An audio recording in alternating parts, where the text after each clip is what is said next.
তিনটা বিষয়কে আল্লাহ পছন্দ করেন। 1 নাম্বার অনর্থক কথাবার্তা বলা, 2 নাম্বার সম্পদ নষ্ট করা, 3 নাম্বার বেশি বেশি প্রশ্ন করা। রাসূলুল্লাহ সাল্লাল্লাহু আলাইহি ওয়াসাল্লাম বলেন এই তিনটা কাজ করবা না। এর মধ্যে একটা হচ্ছে অপচয় করা। দেখেন আমরা হচ্ছি মধ্যমপন্থার জাতি, আমরা মধ্যমপন্থী জাতি। আমাদের কাজ অপচয় করা না। আমাদের ডাস্টবিনগুলোর দিকে তাকালে দেখা যায় আমরা কতটুকু মধ্যমপন্থা জাতি। কথা বলে ঠিক। আমার ঘরের মধ্যে বিদ্যুৎ চলতেছে, সমস্যা কি? আমি টাকা দিব।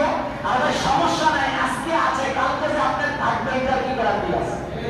কথা বলে ঠিক। যে অপচয় করে সে হচ্ছে শয়তানের ভাই।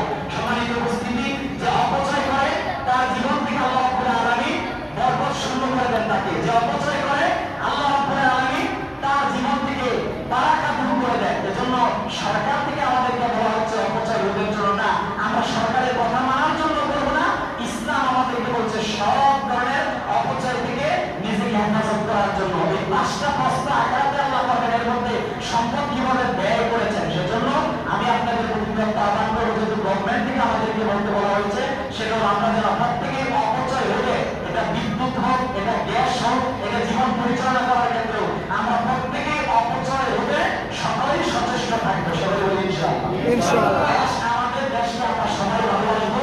এই অপচয় হলে যতগুলো কাজ বন্ধ করা প্রয়োজন সবগুলো আমরা বন্ধ করবো। সবাই বলি ইনশাআল্লাহ।